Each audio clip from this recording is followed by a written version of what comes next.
welcome back to the Cari Champion Show. My next guest is a triple threat in the world. It says it here, so I believe it. He's a certified sports agent, broadcaster, former player for the Tar Heels. You know his dad, friend of mine, Kenny the Jet Smith.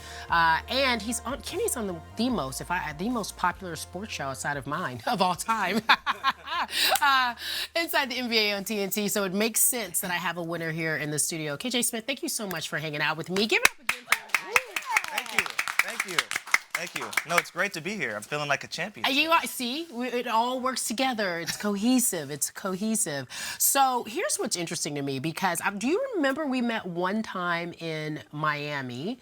You won't even remember. You and your dad were doing, we were at, what is the restaurant that everyone goes to in Miami? The Prime 112. Yes. And you and your dad, I think, had a basketball game there. You guys were working on something. And yes. It was just briefly. It was in and out. And I remember that night. Okay, yeah, it's quick. In and out. Hi, how you doing? And so now here it is. So you have an interesting story because the year that you left college and you left playing ball in college, a lot changed. Yeah. And so my really big hope with you, now that you are an agent, a broadcaster, and many other things, was for you to help me break down NIL, name, image, and likeness. I do believe it's changed the college game dramatically. So for our viewers at home, as if they're 5 years old, tell everyone what name, image, and likeness deals are doing for the college athlete. Yeah, so before 2021, college athletes couldn't profit off their name, image, and likeness. So they couldn't get paid for anything, truthfully.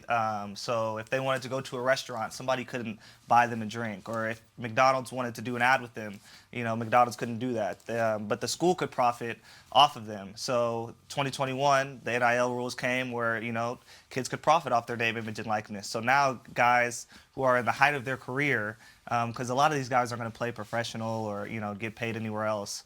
They're allowed to, get paid by brands, boosters, and it's literally turned college athletes into millionaires. College athletes are now millionaires. And so here's my question for you, what I think is really interesting. I do believe that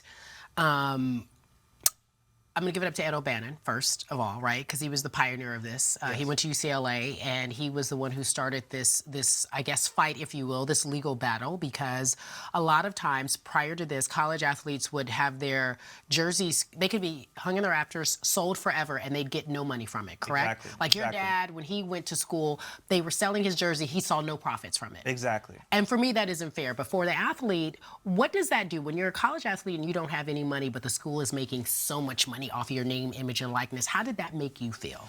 Well, I didn't realize it. The craziest part to me was, so the biggest moment in a college athlete for basketball is March Madness. Yeah. So you start to realize all these incentives that the coaches have. So for my coach, or any coach, to make it to the Final Four, you almost get, $1.5 million bonus, and the players get nothing. And there's an incentive, even if you win the first game of March Madness, a coach will get, $300,000, and the players get nothing. So when I realized that, I was like, all right, something needs to change here. And it's just, the athletes are the driving force. Yeah. They bring the fans. Coaches have a big part of it, but it's a joint venture. It's more than a joint venture. The athletes are doing all the work. And I know there was this old adage that if you're getting an education, that's invaluable. But I disagree, because oftentimes so many of these athletes don't get to go to the pros. And what do they do then? They spend these 4 or 5 years, maybe 6, depending on how many times you redshirt, and you don't have anything in terms of financially to show for it, and now they do. But here's the conundrum that I'm asking. I see athletes getting these $1 million deals, in some cases multi-million-dollar deals. You're 18, 19, 20 years old. Are you able to handle that emotionally? Are you mature enough to handle all of that money at that young age? And, we're seeing a lot come earlier. I feel like, Diddy, he was 19 when he got $1 million. He's a billionaire now. But he's a different breed. But, these kids are different breeds, and that's why, they're at the level that they're at. I feel like you have to give it to the kids. A lot of these kids have financial advisors already. They're recruiting like me. These financial advisors come into high school games just because they know, the money's coming in. Ugh. So just because, a young kid has a lot of money doesn't mean he's going to, spend it reckless just like anybody else would. I think it's, they earned it, so it's their right to do it. But they have a college athlete, it's not like it's giving some random guy on the street, $1 million. Not every kid is making $1 million. Sure. But, They're already smart enough to handle academics and basketball. They can handle their money also. You don't think that there should be, because I call it the Wild Wild West, and that means there are very few rules and regulations, I think, from my understanding, associated with NIL. Yeah. Should there be some sort of mandatory financial advisor or a responsibility clause put in place, like maybe they can only spend a certain amount of money and then they get the rest when they graduate? You don't believe in that? No, I don't believe in that because I think the NCAA shouldn't be able to manage, a kid's money. The NCAA. Yeah, NCAA. Yeah, an outside company, not the NCAA. But yeah. I just don't think it's fair because if you weren't a student athlete, like me and you, we could go get a job anywhere, and if somebody were to pay us, any type of amount of money, there's no requirement for us to. Yeah, you can't spend this until 2 years later. I think it's your money. You've earned it. You've created this platform for yourself. You just sold. You got me sold. I believe it. Sold. Okay. Yeah. Millions to everyone. You get a car. You get a car. You get a car. There it is. Sold. There it is. I want to talk about, though, what I'm noticing just from the outside looking in, and you played the game, so you know better than I. There are college coaches, perennial college coaches, who are retiring, and I believe it is because of NIL deals. Roy Williams, Jay Wright. Roy Williams retired beforehand, but maybe he saw what was coming. Coach K. This is a business now, a true business, and I think the old school college coach prefers just to coach. They don't want to get into the deals of it all. Yeah. What is your take on that? Watching the changing of the guard in real time. Yeah, I mean it's so interesting because I was there. Roy Williams. I was the last recruiting class for Roy Williams, and I was one of his first exit speech meetings, and he was just like, yeah, something's got to change. And I was there. Hubert Davis was actually my coach, and he became the head coach. And so when I came back the summer, when he became the head coach, I was just talking to him. I was like, how's recruiting with all this NIL? And he's like, look, KJ, I haven't had a basketball conversation recruiting kids. The first question is always, how much money can I make? And so it's such a quick flip. Yeah. So you have to get creative. I think part of it is, a lot of these coaches that are not stuck in the old ways, they just don't want to deal with it because it's an annoying conversation to have. Yeah, and it makes me sad a little. I want them to get paid, but there was something about college basketball for me. I went to UCLA. There was something about college basketball for me that I loved more than watching the NBA because, yes, it is an amateur sport in so many ways, but the love, the heart, the team, the camaraderie felt very, very selfless, which made, to me, the sport better, especially during March Madness. I mean, because that's the time when we thrive. And you didn't get the I'm gonna load manage. I'm not playing tonight, or I don't feel well. I'm mad at my coach, so I'm not playing tonight. You have the right to do that in the pros. I'm not criticizing that, but this pure love of the sport was really untainted. And there is a part of me that understands why coaches who don't want to deal with the money conversation. How do you respond to that with the player? Well, it's funny you say that because I felt the same way. I loved watching college basketball for that reason, and I feel like now that guys are getting paid, like there's some guys that are getting $1 million in the locker room, and some guys who might have got $1,500 all year. But for that same reason, I find that now in high school basketball. I love watching high school basketball because I feel like now that's the true, genuine love for the sport. Last night I was watching Sierra Canyon play Notre Dame. But Sierra Canyon, okay, I have. Go ahead. Yeah, go ahead. I'm like, oh, come on now. You might as well be in Hollywood. Like that is a true Hollywood set. Yeah, that's not real life. You know what I mean? It's all the NBA players and celebrity players' sons, and they were playing against Master P's son. Yeah, But that being said, I had the most fun because it's a true, genuine environment. Nobody's really getting paid. You're right. Everybody's just, like, you see kids, like it was pajama themed for the fan. It's just so much fun and it's so genuine. I love that aspect. Yeah. But yeah, I think college is going to be all money based for the players. I think it kind of messes up the locker room a little bit. If you look now at the top 25. There's not any, genuine blue blood. There's not a UCLA. There's not a Kentucky, not a UNC or Duke. Yeah. So, and those are the power driver. Those are the schools getting paid the most money. So you can see it's probably affecting it a lot. Yeah, I know it does. I know it affects it a lot. We'll see. I think it's also new, and it hasn't been settled. Meaning, like there will be rules put in place. I mean, you're not going to be in here making $20 million and no one says anything at the college level. Like there'll be somebody who comes in some form or fashion and tries to regulate it. I don't know how, and I don't know how that'll work out. None of my business. That's up to you, the agents, to figure that out. Can we take a quick break and you hang out with us for a little bit longer? Let's do it. Okay, we're gonna take a quick break on the Cari Champion Show. I'll be back in just a few moments. Hey everybody, I'm back with basketball star turned broadcaster turned agent turned all things. He is basketball royalty for me. Welcome back, KJ Smith. I appreciate you for hanging out with me. Did you like all the people up there? Yeah, my mom's gonna love this. This is is my crazy. first time in front of a live audience. Yeah, it's like so many people. It's crazy. Look at all these people. It's crazy. And there's just so much happening, guys. Yeah. Meantime, in between time, I want to talk to you about being an agent. I always thought, can I be honest with you, if things didn't work out in front of the camera, I would be an agent. What does that require? Because I feel sorry for my agent because I call her every 5 seconds and I'm like texting her and da-da-da-da-da.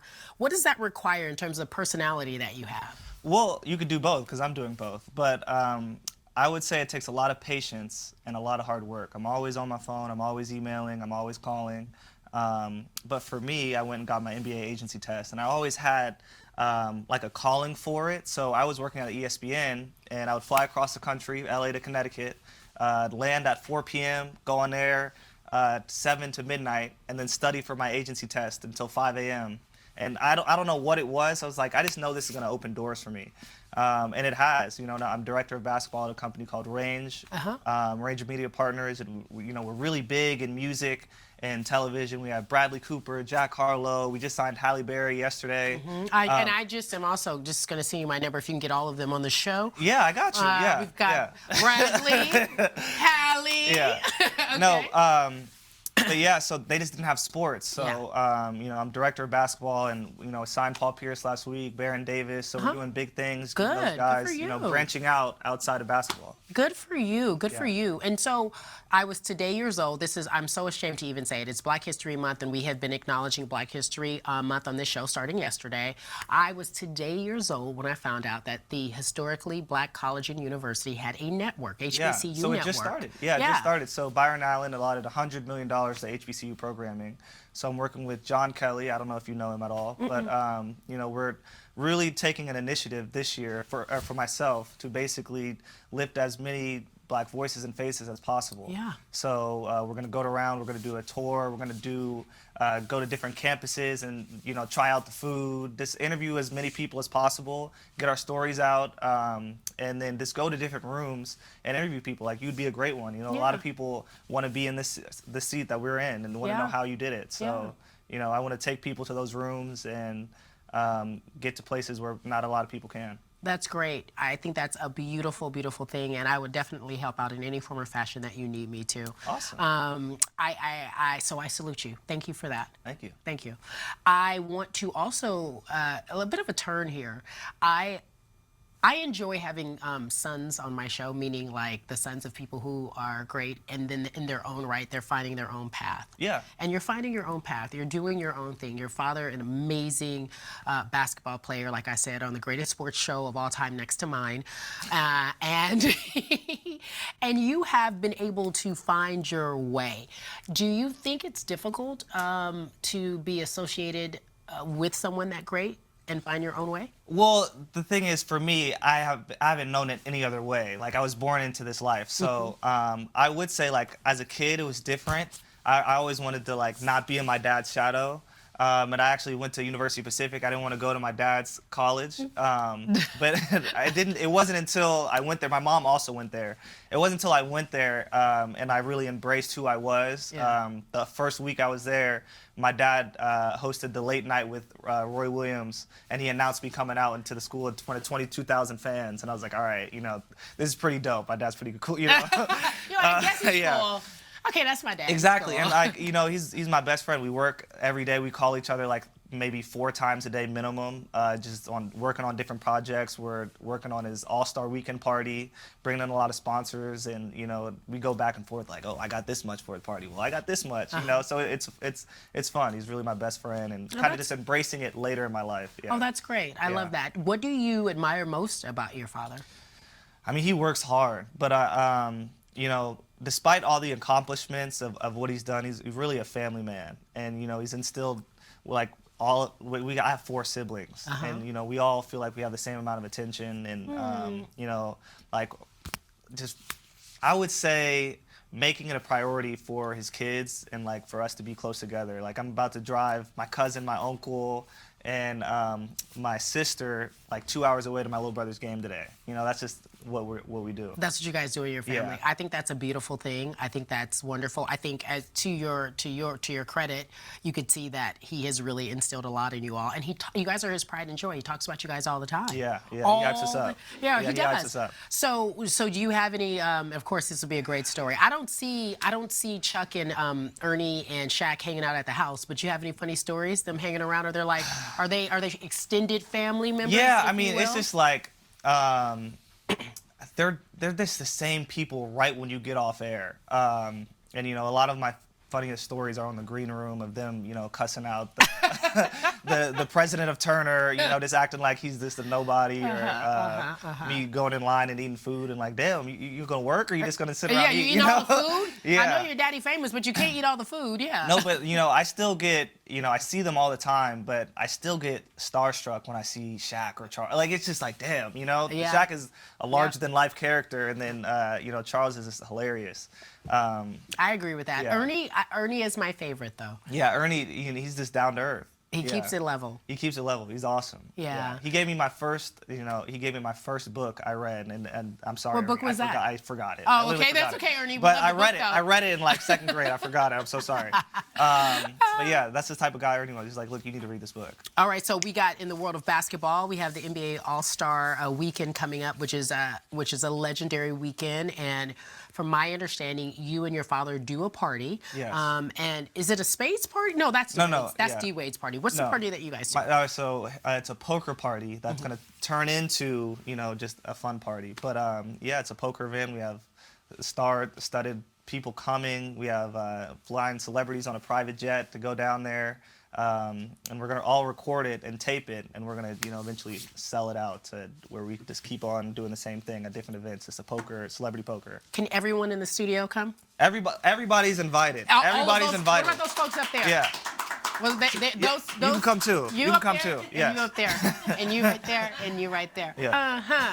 Guys, give it up for KJ Smith. We appreciate him so much. Thank you. Thank you. Thank you for coming on the Cari Champion Show. I wish you nothing but the best of luck. You don't even need that. I could see the sky's is the limit. So don't forget to hire me at your agency when I'm done doing this. I'll take all the luck I can get. Yeah, I need everything. You've been a pleasure. Thank you. you. All right, guys, when we come back, we'll wrap up the second hour. Gosh, the show's been flying by. The Cari Champion Show will be back in just a few moments.